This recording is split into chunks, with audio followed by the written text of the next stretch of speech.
It was the sea's whisper, not a storm, that cracked the harbor wall in 79 CE. A thin fissure appeared at dawn, and by nightfall half the jetty had collapsed into dark waters. In the wake of that disaster, a Roman engineer uncovered a secret that would vanish for 2 millennia, an alchemy of stone and sea that modern scientists still can barely reproduce. What followed was a journey through fire, betrayal, and miracle mortar, revealing the lost secrets of ancient Roman concrete. In the year 79 CE, the peaceful coastal Roman colony of Misenum, modern-day near Naples, awoke to disaster. The grand pier, built of heavy stone, had withstood decades of storms. But that morning, laborers discovered a hairline crack along the underwater foundation. Waves, which had always lapped gently, now surged through the fissure, undermining the structure. Panic ensued. Ships moored in the harbor teetered. Warehouses threatened to slip into the sea. The fracture of Misenum. In the year 79 CE, the peaceful coastal Roman colony of Misenum, modern-day near Naples, awoke to disaster. The grand pier, built of heavy stone, had withstood decades of storms. But that morning, laborers discovered a hairline crack along the underwater foundation. Waves which had always lapped gently now surged through the fissure, undermining the structure. Panic ensued. Ships moored in the harbor teetered. Warehouses threatened to slip into the sea. The Roman prefect Gaius Aelius Crispus summoned his best engineer, Lucius Servilius Marcellus, known for his daring designs, to investigate. Marcellus arrived with his assistant, Flavia. They dove into the shallow waters, led by torchlight, and saw that the mortar binding the submerged blocks had degraded, allowing erosion.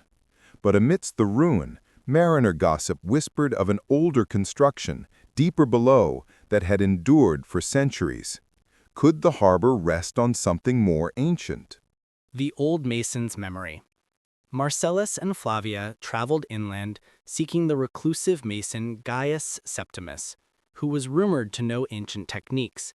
The old man was blind with age, but his memory sharp. Over evenings by the hearth, he recounted tales passed from his forefathers, how in the days of Augustus, engineers had blended volcanic ash from the Bay of Naples, Pozzolana, with lime and sea salt to produce a mortar that hardened underwater. That formula, he claimed, was lost after repeated civil wars and political chaos. Gaius drew symbols in sand, ratios, mixing order, curing times. He warned, the devil lies in detail. A misstep in particle size or mixing speed spells collapse. He insisted Flavia copy each symbol carefully. Marcellus wondered if modern engineers in distant provinces still remembered even part of that formula. Alliances and rivalries. As Marcellus and Flavia journeyed to the coastal ruins of Pompeii for ash samples, they encountered Lucilla, a noblewoman funding maritime projects in the empire. She offered patronage and spies, for the formula, if real, would upend monopolies on quarrying, lime factories, and shipping. Lucilla's rivals tried to bribe or threaten them, and one night the sample barrels were stolen from their camp. Flavia averted disaster by substituting decoy jars. The real samples she hid under her shift. In Pompeii, they collected ash from the pyroclastic layers of Mount Vesuvius, rich in silicates and alumina. They tested coarse and fine fractions, experimented with seawater versus freshwater curing. Flavia observed that the mortar gained surprising strength after months underwater, not weeks. Marcellus realized this was not like ordinary cement. It matured slowly, possibly through chemical reactions with seawater minerals. The hidden harbor under Rome. Marcellus received secret orders to inspect a subterranean port beneath the Tiber, rarely used but rumored to contain massive submerged arches from the Republic era. Under moonlight, Marcellus and Flavia rode through narrow tunnels. They saw blocks of travertine and tufa, cemented by mortar that had resisted centuries of river flow. They pried a fragment loose and tested its hardness. It rivaled marble. Inside tablets in Latin outlined a recipe. 1 part quicklime, 2 parts pozzolana ash, 1/2 part lime-milled brick dust, mix dry, then add seawater gradually until creamy, pour into wooden formworks fast, allow curing. The writing hints at the process involves alkaline reaction with volcanic glass. Marcellus felt a shiver. These were the actual words from an older engineer. Trials and betrayals. Returning to Misenum, they attempted to rebuild the damaged pier using their reconstructed mix. They poured foundation footings underwater in wooden cages lined with planking. The slush slipped between the wood and stone. They waited. 1 week, nothing. 2 weeks, nothing. But by the 3rd month, signs of hardening emerged. Divers tapped the mortar and heard a crisp ring. Yet the enemies closed in. Lucilla's rival, Senator Varro, sent agents to steal formulas, sabotage mixing vats, and lure Flavia. At midnight, Marcellus discovered that Varro's goons had poisoned 1 mortar vat. He raced to swamp the contaminated batch. In the frenzy, the wooden frame shifted and part of the new wall sagged. It seemed the experiment might fail. Flavia, risking her life underwater, dove to wedge in a stone, stabilizing the shift. Her quick fingers saved the structure. Varro's men were exposed and chased off. The miracle pier. By the end of the year, the pier was completed. Ships returned, the mortar was tested under heavy wave impact and storm surges, and stood firm.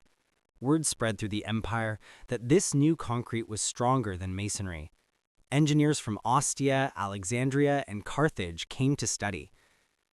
Marcellus sent samples to Rome, where even the emperor demanded to see. The Senate debated control over quarrying rights and the monopoly of lime production, but political wiles delayed full adoption. Meanwhile, local builders used the recipe covertly. Yet later centuries, through barbarian invasions and lost libraries, the precise formula faded once again. Echoes through time. Centuries went by. The Roman Empire fell, knowledge scattered. In medieval times, masons used lime mortars, but never matched the underwater strength of Roman concrete. Renaissance architects marveled at Roman piers, domes, aqueducts, puzzled by their endurance.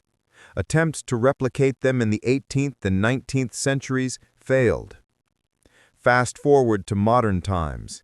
Scientists examine marine ruins like the Pantheon's dome, the breakwaters of Pozzuoli, harbor walls in Cosa. In laboratories, they analyze mineral phases, intergrowths of tubermarite, stratlingite, and other rare calcium silicate hydrates. Some success has been achieved, but the full art remains elusive. Marcellus and Flavia's lost codex was rumored found during medieval times, but destroyed in a fire in Constantinople in 1204. Yet the fragments in libraries still hint at procedure. Today, engineers dream of a sustainable concrete that gains strength underwater, lowers CO2 emissions, and lasts millennia. The legacy reclaimed. Back in the present, a coastal U.S. city faces rising seas and crumbling seawalls.